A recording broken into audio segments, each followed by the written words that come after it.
नमस्कार, जय हिंद। मैं रंजीत चौहान, आप देख रहे हैं न्यूज़ नेशन इंडिया।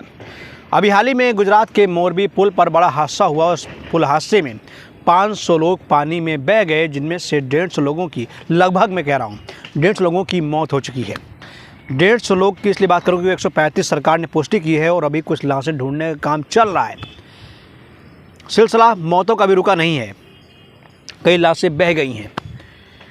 ये जो भ्रष्टाचार का गंदा खेल खेला गया मोरबी में, उसका शिकार बीजेपी के सांसद भी हो गए हैं।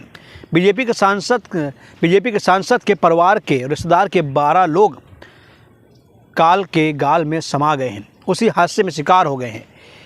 हम आपको दिखाएंगे कि बीजेपी के सांसद पर किस प्रकार से कहर टूटा है और बीजेपी के सांसद ने इस पूरे भ्रष्टाचार के बाद क्या कुछ बयान दर्ज किया है।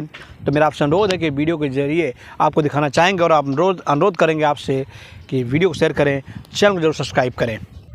मोरबी हादसे में बीजेपी सांसद के 12 रिश्तेदारों की मौत हो गई है। जाने उन्होंने क्या कुछ कहा है। गुजरात में मोरबी में हुआ हादसा चौंकाने वाला है। इस हादसों में सैकड़ों लोगों की जान चली गई। इस बीच खबर मिली है कि राजकोट से बीजेपी सांसद मोहन भाई कुदरिया के भी 12 रिश्तेदार की मौत हो गई है। उनका कहना है कि दोषियों को किसी हालत में बख्शा नहीं जाएगा। गुजरात के मोरबी में हुए हादसे में 132 लोगों की मौत की पुष्टि की गई है। 100 से ज़्यादा घायल हैं। यहाँ बड़े स्तर पर रेस्क्यू ऑपरेशन अभी भी चलाया जा रहा है। थल सेना, वायुसेना, नौसेना और एनडीआरएफ की टीमें राहत कार्य में जुटी हुई हैं। इस बीच खबर मिली कि इस हादसे में राजकोट से बीजेपी सांसद मोहन भाई कुदरिया के 12 रिश्तेदारों की मौत हो गई है। सांसद ने बताया कि इस हादसे में उनके जीजा के भाई की 4 बेटियां, 3 जमाई, 5 बच्चों की मौत हुई है। उन्होंने बताया कि ये घटना बेहद दुखी करने वाली है। इस घटना में जिसकी भी गलती होगी उसे बख्शा नहीं जाएगा। सांसद मोहन भाई कुदरिया ने कहा कि इस घटना की सच्चाई सामने आकर रहेगी। पीएम मोदी लगातार इस मामले को देख रहे हैं और रात भर घटना की जानकारी फ़ोन पर हमसे लेते रहते हैं।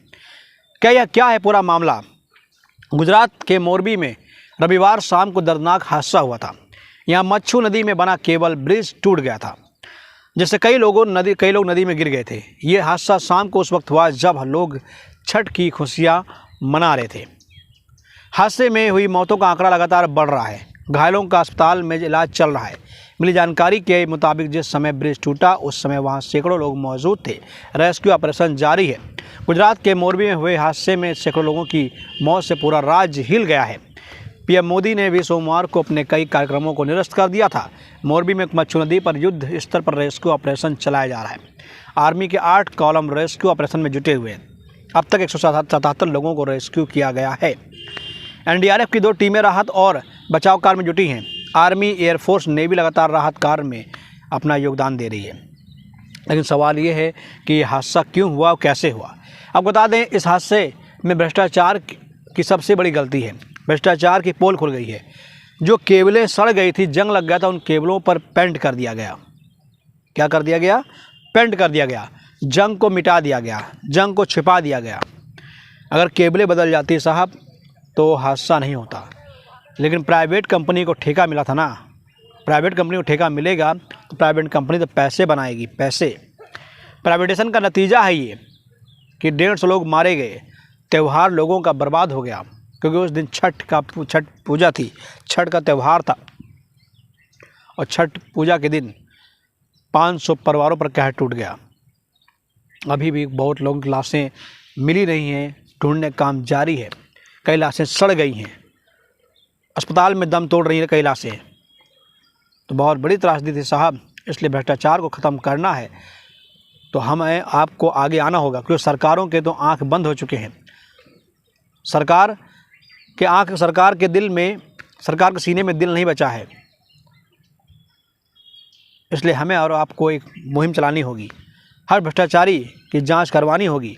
खड़े होना पड़ेगा, डरना नहीं है। कोई भी सड़क आपके आसपास बन रही है, कोई भी आपके आसपास कोई निर्माण हो रहा है, तो उसमें आपको इंटरफेयर करना पड़ेगा।